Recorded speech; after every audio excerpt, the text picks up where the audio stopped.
I'm David Roche, the Executive Director of Blue Bear School of Music in San Francisco. Okay. All right, so what was music production like in the late 60s, and what was the process of production, the technology that they used? Well, it depends on what you're defining as music. I mean, if we're talking about rock and popular music, this the studio situation and tape recorders and more and more tracks. So you got a 24-track studio, and that was pretty hot back in those days. I can't precisely date it because I'm not a studio engineer, so I worked in studios, but. Where the line divides between 60s, 70s, 80s, I don't know. That's like saying, okay, so when were those Betamaxes made? And there's different technology. I think the biggest revolution, of course, is when things went digital. So from analog to digital was the major piece of change in that period. Right.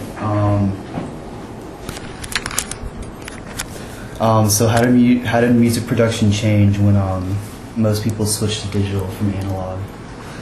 Well, I think that the main change in terms of sonics, what you're actually hearing, has to do with atmosphere. And I'll give you an example.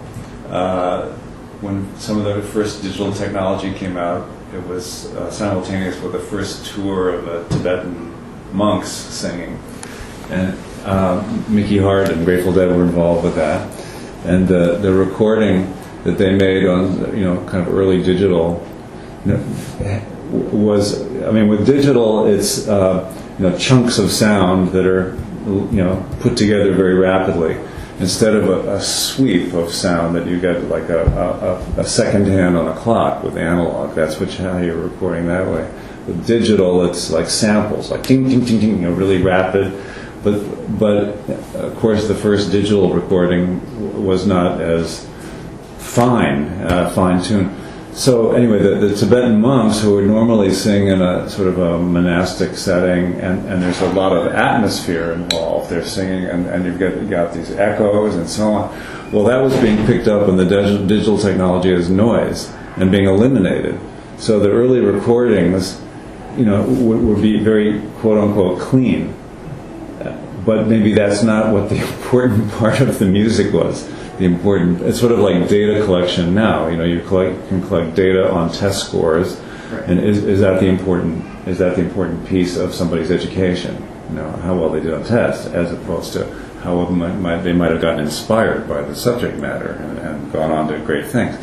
Same thing with recording. So the early digital recordings were very clean, and they were awesome, awe-inspiring, but maybe that wasn't, that was the changing the way people heard music, and subsequently then, more digital recording, worked to bring more atmosphere into the sound, however that was done. So I think the refinement in digital has to do with how to become more real, how to become more realistic. Yeah. Just one more question. All right. So, do you think music production is going to change in the coming years, and if so, how? Technology always moves forward. So I think what's happening now, and I see it, just as a sort of intriguing projects, is the sort of the cloud computing and people being able to compose music, who are in two different places at the same time. So I think there's a recording like that's happening that's quite interesting and challenging on a technical basis. Other than that, I think whatever technology, whatever refinements are there in the recording process itself will get better and better, just as there are better and better microphones that are more and more, able to pick up, greater resonance, like we were just talking about the digitalization. I mean, if you've got overtones that you really want to bring out, then there'll be ways of monitoring that, and I think that's where it'll go. It's whether, how this is monetized is the issue. Is that records are, I mean, that's all. If it's all online, what's the business end of studio recording? So that's what I would watch going forward, is how these online services, Pandora and Rhapsody and Radio 365, how they, and the satellite technology, how that all affects the music industry. It's all up for grabs. Yeah, it's far more accessible now than it was. Yeah, that's the other part of it. I mean, if you talk about like the film industry is even clearer. I mean, you can make a feature film and edit it on an iPad or two.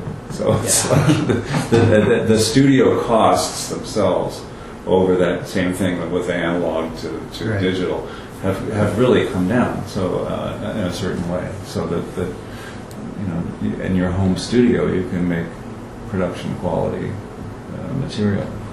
Yeah. All right. I think that's it. Oh, good. Okay. Well, that was easy. Yeah. The other people you might want to give a call